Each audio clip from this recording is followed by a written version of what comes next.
This is a bird feeder, and everything to my left is my attempt at making it squirrel-proof. If they want the bird seed, they will first need to pass through what is basically an 8-part Ninja Warrior obstacle course for squirrels. This course is extremely challenging. It is not for the timid of heart. But out of the gate, I will admit that in hindsight, that I completely underestimated my adversary. Now, if you're wondering why I would go through all this trouble, we need to go back 8 weeks ago when I found myself stuck at home and very bored. So I installed a bird feeder and decided to become a bird watcher. And it was just so lovely.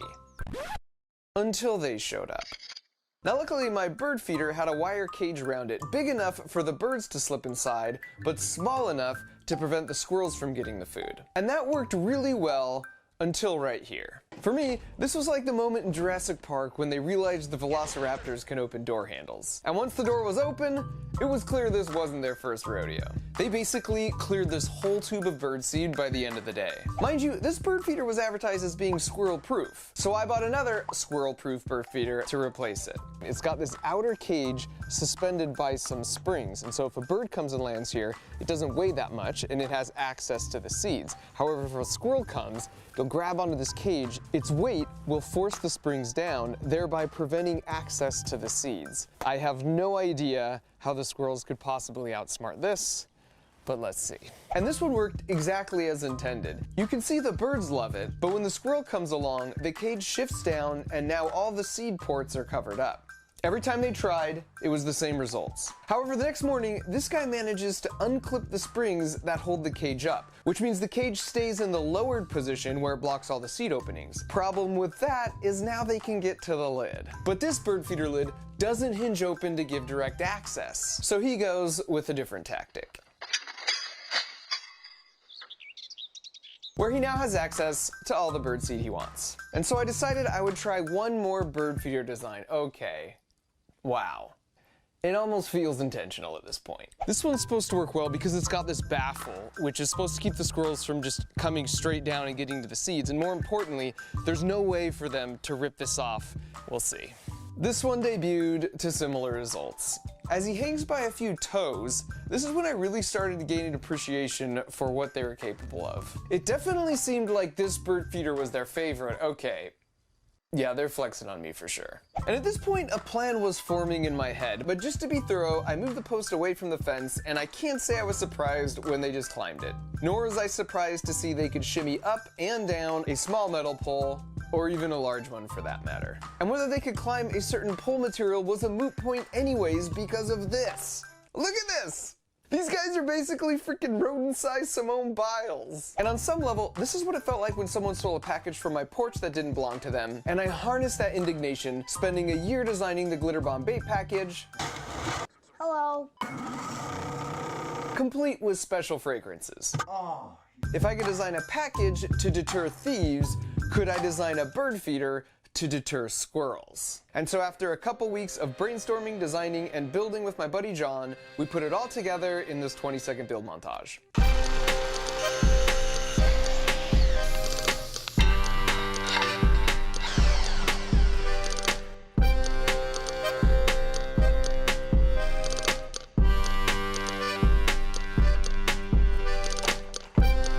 Here are the basic elements. For starters, here's where I've placed their favorite bird feeder, at the end of the course. And to sweeten the deal, right below that, there's a trap door. And if they step here, it releases a butt ton of walnuts and unfurls some celebratory banners. Why walnuts? I'm glad you asked. I'm using walnuts because over the course of a week, I put out a buffet of 7 different nuts and seeds. And all 4 times I repeated the experiment, walnuts were always the one they ate first. What's great about placing this here is it levels the playing field, as the birds can fly up and get as much food as they want anytime they need it. The squirrels, however, will have to work for it, because the only way to make it to this platform is if they work their way through my 8-part Ninja Warrior obstacle course, which all starts right here. This is the only platform on the course that has a pole that isn't covered in slippery stuff, which means this is where they have to climb up to enter the course. If they try and get up any other way, they can't keep a good grip and they just slide back down. So the first challenge is the bridge of instability. Now this may look easy, but the trick is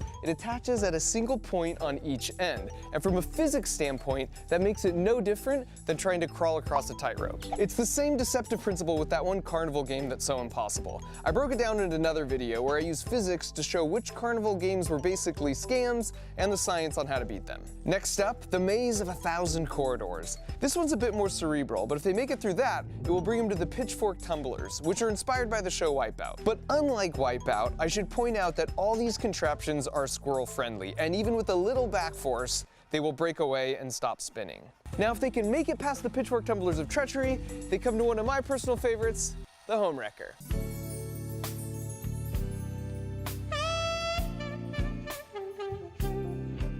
I put her in to tempt the squirrel to lose focus on the real prize at the end of the course. Because this pad has a pressure sensor underneath it, and it connects to a microcontroller that has a relay that connects to a solenoid, that connects to a pneumatic piston, that connects back to this platform with the pressure sensor. And so if they stand here for more than 3 seconds, they've got to start the course all over again. Next up is the slinky bridge of deception. I've suspended a juicy walnut right in the middle, but there's no way this bridge will support their weight, so it'll be interesting to see how they approach it. The sixth challenge is called the tourist trap. It's actually a bit of a reward for making it this far. If the squirrel sticks their head through this board my wife painted, it's just a photo op they can hang on the wall of their tiny squirrel nest. I'll place a walnut here as an incentive for them not to miss this unique opportunity. The penultimate challenge are the quad steps of great elevation. This is taken straight from Ninja Warrior, and this is super tricky because these pads are all totally smooth and placed at a 45-degree incline. And now for the last challenge. At this point, they are a mere few feet away from their ultimate goal, but if they're not careful, they'll have to deal with the orbital assist platform, aka the final countdown, aka it's not a catapult, it's a squirrelapult.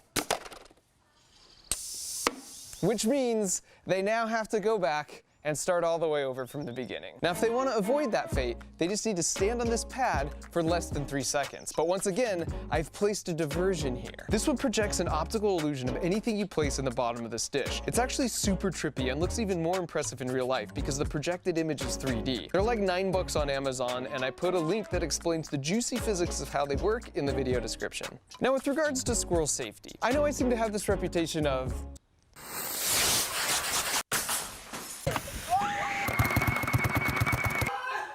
improvised high-speed projectiles, and so this one might worry a few animal lovers out there, including my wife. We have 5 pets and 1 child, and the child was the only one I had a say in. So rest assured, I can adjust the pressure on the piston, and we'll be staying way below any launch force that could hurt any of our adorable backyard contestants. And so finally, after making it through all that, we're back here at the world's most satisfying bird feeder. And as far as I'm concerned, if they make it here, they've earned the right to gorge next to the birds for as long as they want. And so after nearly a month of prep work, the course was officially open for business. They could smell the walnuts at the final station, and you could see the gears turning because right above that was their favorite bird feeder. And so before long, we had our first contender.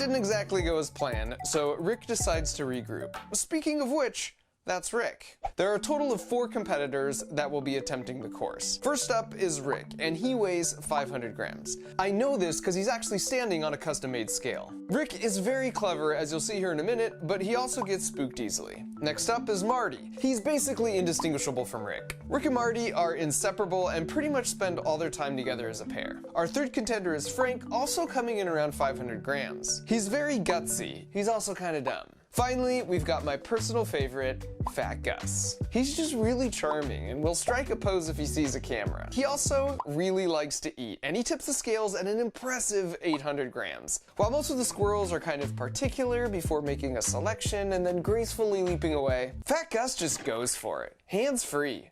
Just makes himself real comfortable. Here he is laying out with a light snack from the bird feeder. I mean, you can't fault the guy for just clearly appreciating a good meal. So now that you know our 4 contenders, let's get back to Rick. So he hops back on, and he's actually doing better than his first attempt. Just barely.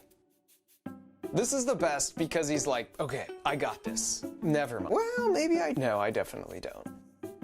And this was the exact moment I realized I just might be outmatched here.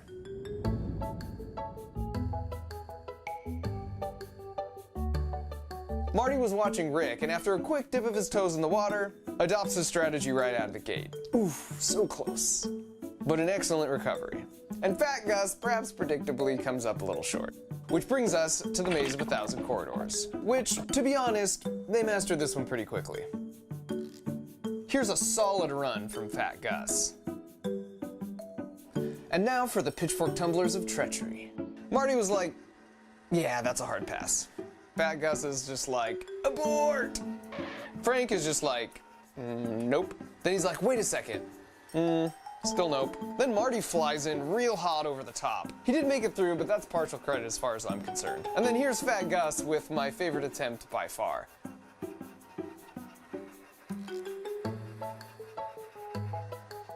And then Frank shows no fear, which helps him pull off this near-flawless run. And finally, Smart Rick surgically weaves his way through, essentially untouched. And I should mention, the squirrels were most active from 6 to 10 a.m., so every morning I've been getting up before the sunrise to start filming from in my house like one of those camouflage nature photographers, only like a suburbanized version. I've also had a handful of streaming cameras rolling 24/7, which has allowed me to make such discoveries as, we have the world's worst guard dog. Thanks for the help, pal.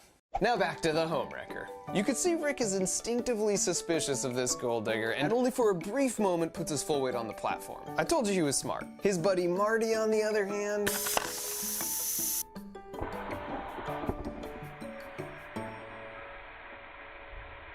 she is a cruel mistress. And because I know my wife is going to ask me, no, this will not hurt the squirrel for 2 reasons. Number 1, they are amazing like cats and always land on their feet. And 2, they themselves were jumping from this height all the time, and in some cases, much higher. In fact, squirrels are one of the few mammals that can survive a fall from any height because they make their terminal velocity so low. You can see it right here. They make their body as flat as possible, then put their tail back to increase drag. They basically become their own parachute. And then right before they land, they pull in and fully extend their arms and legs to act as shock-absorbing landing gear. This is so cool. Now back to the course where even Smart Rick eventually lets his guard down, which is exactly when she strikes. But just like all the other obstacles so far, after a day or 2, they'd mastered it. In this case, even disregarding her offering of a fresh walnut. Now on to the Slinky Bridge of Deception, and this was the sleeper obstacle in my book. That is not a large gap, which they can easily jump, but having the Slinky there just threw them off somehow. You can see how much Frank is struggling here, and he's the brave one. And Rick only jumps when Marty shows up for emotional support. But like all the obstacles so far, after a day or 2, they'd mastered it. Now on to our third to last obstacle, the tourist trap. And this one was just a freaking delight. A little peanut butter really did the trick here.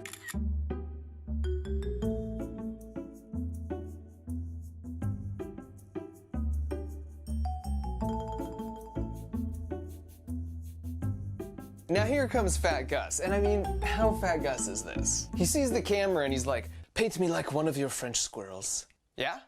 No? No takers? Alright. Here's another classic Gus where he looks at the camera. Wait a second. Play that back. And freeze. Zoom. Enhance.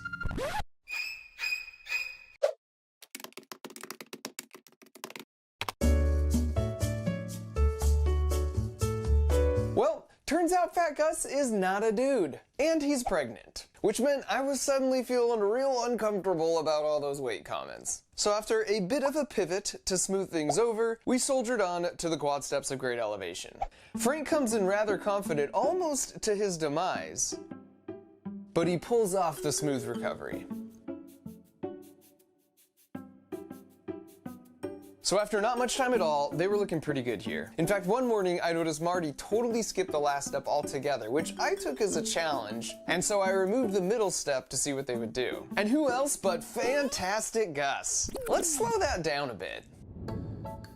They're such amazing jumpers, so I suppose the quick mastery here wasn't a surprise. I mean, this right here is probably a 10-foot jump. And here's some classic brave but dumb Frank. He'd already entered the course normally and made it to the home wrecker at least a dozen times by this point. And yet for some reason, he decides this 12-foot jump is his best course of action. And Smart Rick was the first one to enter the course, so in the end, after about a week of effort, it was fitting he was the one to make it to the jackpot first. And he's so stoked, he apparently wants to run the whole course in reverse. In hindsight, we probably should have made the jackpot a little quieter. Here's Marty, as always, not far behind.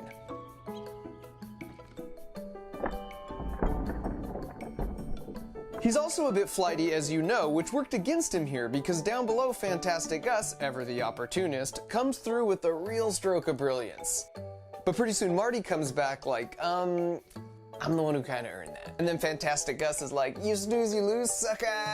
And might I just say, Fantastic Gus, when you sit like that, you don't look an ounce over 700 grams. Eventually they learned that sound was a good thing, and they'd quickly return for their reward before Fantastic Gus got any ideas. So here's a single camera shot of a full run, and by the end all of them could do the full course in less than 40 seconds. And while we're watching, you might be wondering what happened to the squirrel put. Unfortunately, they didn't really fall for my illusion much, but I'm about to show you the 2 times they did.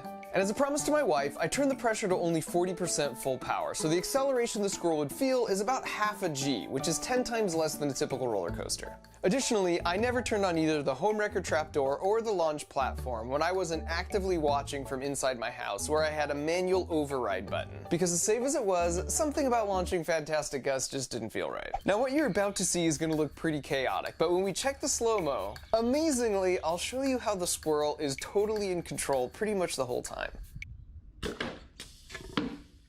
Alright, now here's a second angle.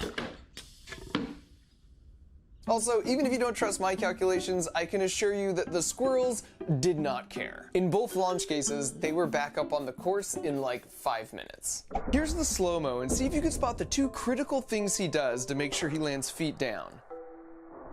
Did you catch it?